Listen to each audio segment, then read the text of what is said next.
ആ ഉണക്കമീൻ പേരെന്തോ? കുറിച്ചി. കുറിച്ചിയാ? കുറിച്ചി എന്നാണ് നമ്മുടെ അവിടെ പറയുന്നത്. കുറിച്ചി. കുറിച്ചി ഉണക്കമീൻ അതാണ് ഇനി അടുത്ത് നമ്മൾ ഉണ്ടാക്കാൻ പോകുന്നത്. അപ്പൊ ചോറ്, സാമ്പാർ, മുട്ടത്തോരൻ, ഉണക്കമീൻ.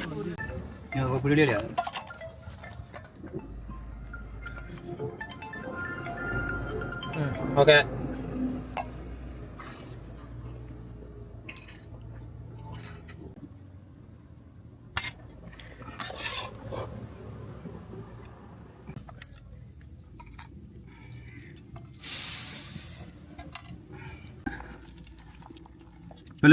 ചോറിനാ കഴിക്കാം. ആ കഴിക്കാം.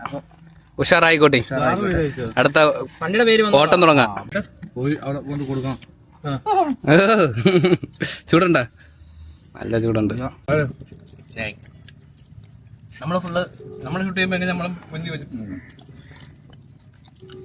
നമ്മൾ ഉണ്ടാക്കിയത് ചോറ്, സാമ്പാർ, മുട്ടത്തോരൻ, ഉണക്കമീൻ, തൈര്, പിന്നെ പച്ചമുളക്, ഇച്ചിരി ഉപ്പ്.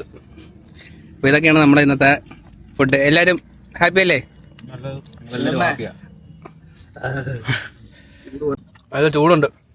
ഈ ചൂടോടെ കഴിക്കാനൊരു സുഖം അല്ലേ? ഇങ്ങനെ ഫുഡൊക്കെ കഴിച്ച് ഒരു തണല് വാക്ക് നോക്കിയാൽ കിടക്കുകയാണ്. വണ്ടിക്കകത്ത് കിടക്കാൻ പറ്റത്തില്ല, ചൂടാണ്. വണ്ടിക്കടിയിലും കിടക്കാൻ പറ്റത്തില്ല, നല്ല സ്ഥലമില്ല. അപ്പോൾ നമുക്കിവിടെ നമ്മൾ കുക്ക് ചെയ്തതിൻ്റെ ഭാഗത്തായിട്ട് അത്യാവശ്യം നല്ല സൗകര്യമുണ്ട് കിടക്കാനായിട്ട്.